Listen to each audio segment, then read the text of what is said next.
High friends, welcome to Vaishnav property. ನೋಡಿ, ಮಣ್ ರೋಡ್ಗೆ ಅಟ್ಯಾಚ್ ಆದಂಗೆ 3 ಎಕರೆ 21 ಗುಂಟೆ ಒಂದು ಅಗ್ರಿಕಲ್ಚರ್ ಲ್ಯಾಂಡ್ ಬಂದಿದೆ. ಇದು ನಿಮಗೆ ಮೈಸೂರಿಂದ 55 ಕಿಲೋಮೀಟ್ರ್ ಆಗುತ್ತೆ, ನಂಜನಗೂಡಿಂದ 40 ಕಿಲೋಮೀಟ್ರ್ ಆಗುತ್ತೆ. ಜನರಲ್ ಕ್ಯಾಟಗರಿ ಬರುತ್ತೆ. ಮತ್ತು ತಾರೋಡಿಯಿಂದ ನಿಮಗೆ ಒಂದು 3/4 ಕಿಲೋಮೀಟ್ರ್ ಮಣ್ ರೋಡಲ್ಲಿ ಬರಬೇಕು. ಅಂದರೆ ಅದು ಗೌರ್ಮೆಂಟ್ ರಸ್ತೆನೇ, ಬೇರೆ ಜಮೀನು ಮೇಲೆ ಬರೋ ಅವಶ್ಯಕತೆ ಇಲ್ಲ. ರೆಡ್ ಸಾಯಿಲ್ ಬರುತ್ತೆ, ಕೆಂಪು ಮಣ್ಣು ಬರುತ್ತೆ. 3 ಎಕರೆ 21 ಗುಂಟೆ ಬರುತ್ತೆ. ಒಳ್ಳೆ ಬಾಕ್ಸ್ ಟೈಪಲ್ಲಿದೆ, ಒಂದೇ ಲೆವೆಲ್ಗಿದೆ ಲ್ಯಾಂಡ್ ಮಾತ್ರ. ಮತ್ತು ಒಳ್ಳೆ ವಾಟರ್ ಸೋರ್ಸಿಂಗ್ ಇರೋಂಥ ಏರಿಯಾ, ವಾಟರ್ ಬೆಲ್ಟು ತುಂಬ ಚೆನ್ನಾಗಿದೆ. ಆಲ್ರೆಡಿ ಅಗ್ರಿಕಲ್ಚರ್ ಮಾಡ್ತಾಯಿರೋಂಥ ಲ್ಯಾಂಡ್ ಇದು ನಿಮಗೆ. ಅಂದರೆ ವಿತ್ ಬೋರ್ವೆಲ್ ಇದೆ ಇದು, ಬಟ್ ಮೋಟ್ರ್ ಬಿಟ್ಟಿಲ್ಲ, ಮೋಟ್ರ್ ಬಿಟ್ಕೋಬೇಕಷ್ಟೇ. ಸರ್ವಿಸ್ ಎಲ್ಲ ಆಗಿದೆ.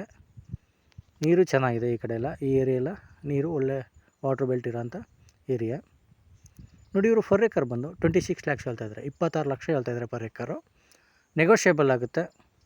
ಇಂಟ್ರೆಸ್ಟ್ ಇದ್ದರೆ ಕೆಳಗಡೆ ನಂಬರ್ ಕೊಟ್ಟಿರ್ತೀನಿ, ಕಾಲ್ ಮಾಡಿ. ವೈಷ್ಣವ್ ಪ್ರಾಪರ್ಟೀಸ್ ಕಡೆಯಿಂದ ಒಂದೊಳ್ಳೆ ಬೆಸ್ಟ್ ಪ್ರೈಸಲ್ಲಿ ಮಾಡಿಕೊಡೋಣ.